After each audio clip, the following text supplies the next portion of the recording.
Maaari mo bang ilarawan ang iyong tungkulin sa iyong relihiyoso o paniniwala based na komunidad? Okay, sa aking tungkulin as a pastor, born again Christian, ang paniniwala ko ay base doon sa verse ng John 3:16. Ang sabi doon, di ba pag tinanggap mo ang kaisa-isa niyang anak na si Jesus, ay magkakaroon ka ng eternal life at siya yung daan patungo sa ating Ama.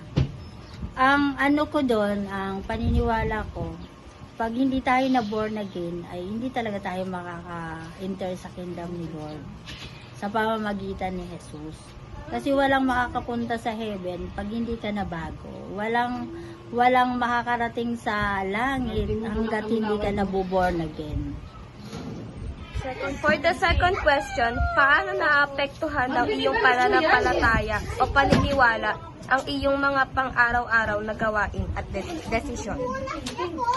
Minsan, naapektuhan talaga yung aking relation kay Lord.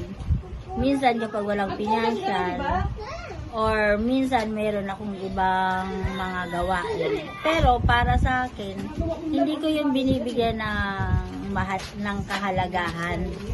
Kasi mas mahalaga sa akin yung relation ko sa Panginoon. Alam ko lahat meron talaga tayong mga problema.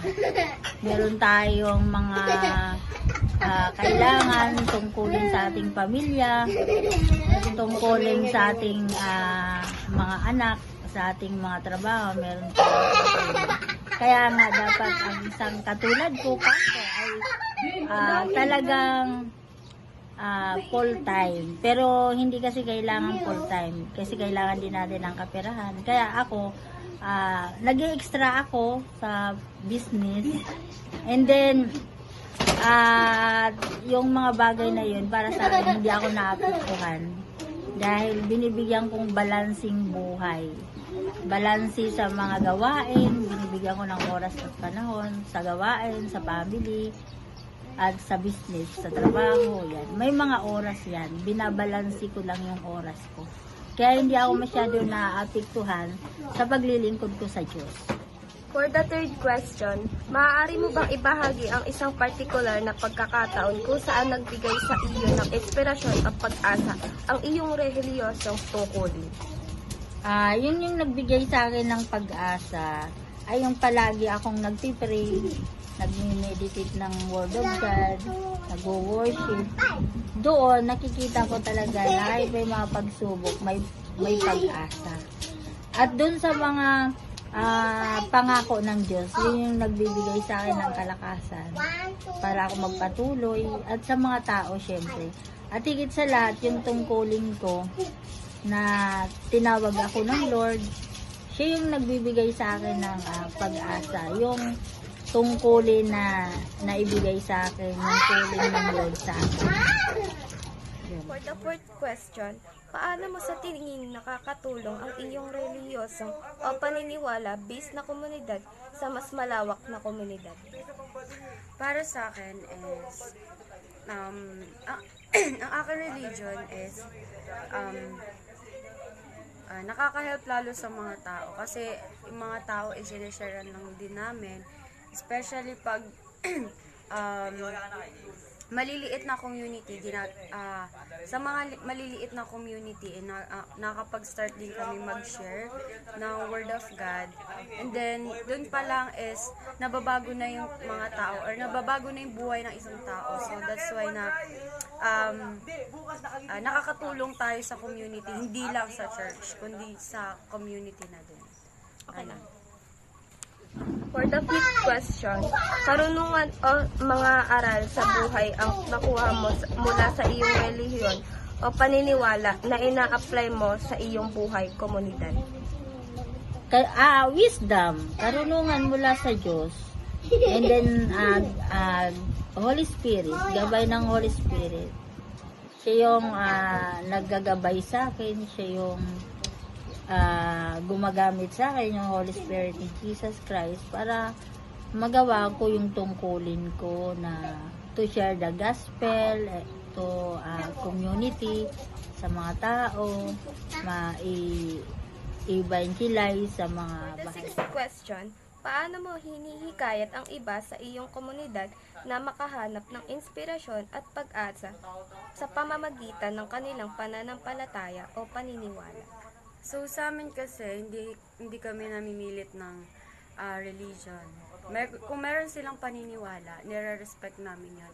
Hindi namin sila sapilitan na hindi namin sila pinipilit na pumunta or makisama sa aming religion. Siyempre, meron din silang paniniwala. Pero ang aming goal lang din is ma-sharean sila ng Word of God and matulungan din sila sa pagbabago. At doon pa lang sa way na yon is